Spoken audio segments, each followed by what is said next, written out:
नमस्कार दोस्तों, स्वागत है आपका अपने चैनल कथा श्रवण में। पिछली वीडियो में हमने बालकांड के भाग 10 में बात की थी गंगा जन्म के बारे में। आज हम बात करेंगे गंगा जन्म या गंगा पृथ्वी पर कैसे आई।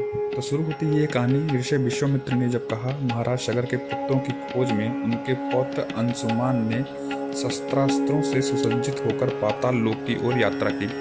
मार्ग में मिलने वाले ऋषियों का सम्मान करके अंशुमान ने अपने चाचाओं के भस्मीभूत शरीरों और यज्ञ के घोड़ों को देखा। अत्यंत क्षोभित होकर उन्होंने तर्पण हेतु जल की खोज की, पर कोई जलाशय नहीं मिला। तभी उनकी दृष्टि गरुड़ जी पर पड़ी। गरुड़ जी ने बताया कि सगर के पुत्रों ने कपिल मुनि के साथ उदंड व्यवहार किया था, जिससे मुनि ने उन्हें भस्म कर दिया। गरुड़ जी ने कहा कि केवल हिमालय की पुत्री गंगा के जल से ही उनका उद्धार संभव है। अंशुमान घोड़े के साथ लौट आए और महाराज सगर को यह वृत्तांत सुनाया। दुखी सगर ने यज्ञ पूरा किया, पर गंगा को पृथ्वी पर लाने का उपाय नहीं सूझा। सगर के देहांत के बाद अंशुमान ने न्यायप्रिय शासन किया। उनके पुत्र दिलीप और फिर भगीरथ ने गंगा को फिर पृथ्वी पर लाने के लिए कठोर तपस्या की। भगीरथ की तपस्या से प्रसन्न होकर ब्रह्मा जी ने वरदान दिया, लेकिन गंगा के तेज को प्रवाह को रोकने के लिए उन्हें महादेव की कृपा लेनी पड़ी। भगीरथ ने वर्ष भर केवल वायु का सेवन करते हुए महादेव की तपस्या की। प्रसन्न होकर महादेव जी ने गंगा को अपनी जटाओं में धारण किया और उनका वेग नियंत्रित किया।